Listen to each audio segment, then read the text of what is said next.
Hey y'all, it's Jory, and this is how I found the way. So I'm gonna take it back to my childhood. I was what you would call a church baby or a church kid. I grew up in church, was heavily involved, praise, dance. When I got old enough, I was on the praise team, youth ministry, all types of stuff.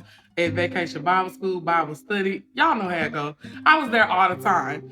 And so I would say that even though grew up in church, I had a relationship with the Lord to a degree. I really didn't feel like I really knew who God was until I was much older. So probably like early ninth grade-ish.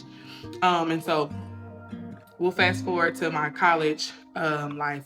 Like I said, I was heavily involved all throughout school, in my youth ministry, all of that. So how my church was growing up, they didn't really have a young adult ministry. It was like just the youth, the younger kids, high school age, and then you in the sanctuary with everybody else. And so I feel like there was kind of a gap in the ministry that like I really wasn't necessarily being cultivated in my relationship with God and somebody to walk with me from that perspective of being like a young college student. So when I went to college, I kind of struggled. That was my first time away from my family, and I grew up in a close knit family. Like I said, we was always together. We was always in church, doing things, and so I struggled being away from them for quite a bit, honestly. And so I was just trying to do anything to find community. I kind of tried to get involved with some friends that I had met on campus, but nothing really seemed to stick. They were cool. You know, I feel like I was kind of just like the odd one out. They would go to parties and stuff, and I wasn't really trying to do all that. So I found myself trying to go pledge. And so I ended up being at an interest meeting, and during some of that conversation, they just opened up the floor for people to talk, and I ended up sharing about my relationship with the Lord. And after that, somebody came up to me at the end and was like, "Hey, girl, like I really like your transparency. That really touched me. People don't really talk about the Lord so openly, da da da da." And so she ended up telling me about this group on campus called Faith Filled Women of Christ. And so at that time, it wasn't even like a full like campus like ministry. It literally was just like a group meet, group chat. And if you've been to college or been in some type of professional setting, y'all know what group meet is. And so throughout the whole summer, they were posting like Bible study stuff, all type of things in the group meet. So I was connecting to these people through there.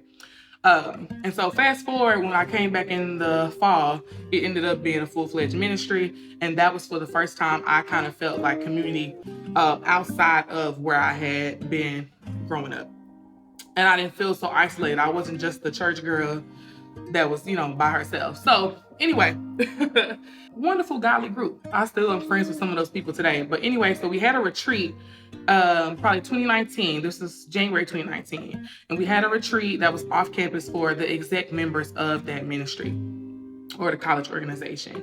And so I remember like the night before we were getting ready to close out, and we knew that we were going to close out our retreat at church. And so we just were talking about just like our walk and what we wanted to do growing as far as our walk with the Lord and things like that. And literally the power of God slipped through that room. The word says to confess your sins to one another. We were confessing and talking about some struggles that we were dealing with. And literally we go to church the next day at the Way, and Apostle is teaching on the same thing. He's talking about kingdom citizenship and what it means to be a child of God and a believer in society and our call to this world. And so not only that, but just talking about some of the cliche things. You think once saved, always saved, and you good. And that's how I grew up.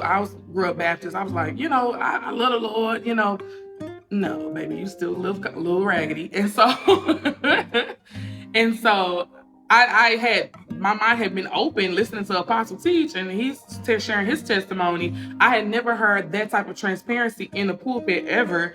And so I was really just blown away. And so he did an altar call for some different things, lust, stuff like that. Literally some of the same things that me and my friends had shared in this exec retreat.